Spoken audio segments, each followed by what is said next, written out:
Hi, welcome back.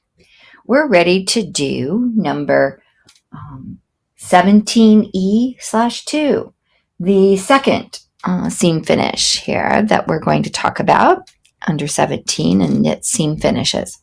This one is the one that you'll probably use the most in fact, it's probably your best option if you have a basic machine that does not offer any of those other stretch stitches. You may choose to do this one. So what we're going to do in it is you're going to sew your normal seam with your wobble stitch, your little narrow zigzag. I've pressed this so it's back into its shape. It isn't wobbly there. And now we're going to set our machine for, instead of the narrow zigzag, we're going to set it for a wider zigzag. Now I'm going to put mine at probably about a 4 width, and I think probably a 2 length. Let's see what that does. And again, these would all be things that you would be trying out on different swatches and samples before you got ready to do it, just to make sure you understood what your machine's going to do. And why I'm hesitating right now is it looks like the machine is going to start here and go this direction. Now, I don't want my stitch to go over this, right? It all needs to be out in here, not over here. We want to get it nice and close to this first stitching. So it kind of represents the same kind of thing as a serger would do. So I'm going to work with my needle. What I'm going to do first is just hold my threads and see where my needle is going to go by turning my hand wheel. And it actually hasn't caught into, it's doing its little start, double little up and down. There, it moved over. So now I know that it's on this side and it's going to go that way. So now if I've got it here, I'm going to place that needle somewhere right in there. Okay, and see where that actually gets me.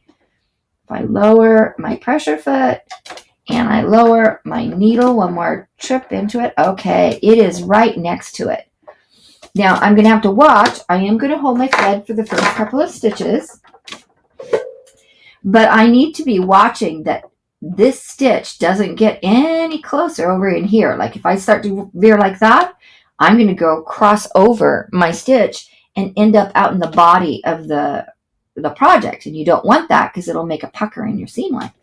So let's just take a couple stitches forward here now. There we go. And now I'm just going to watch that I'm feeding it in, trying to keep it right next to it, but not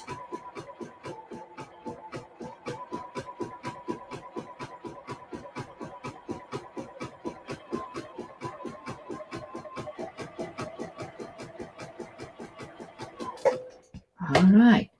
So there we go. We stitched it with the normal zigzag, which will still give us good stretch yet, right? Now, if you really wanted it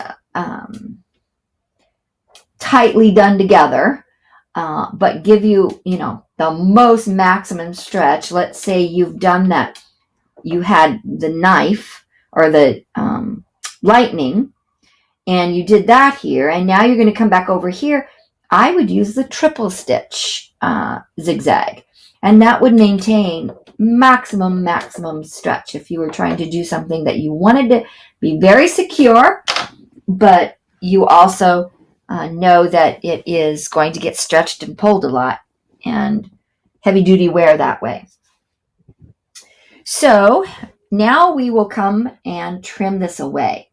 We're going to trim it down so that we don't cut those threads, but we want to be right on the top of it. Let me grab my scissors. I moved them on me. Moved them on myself. All right. So when we're trimming this now, I'm just going to come in here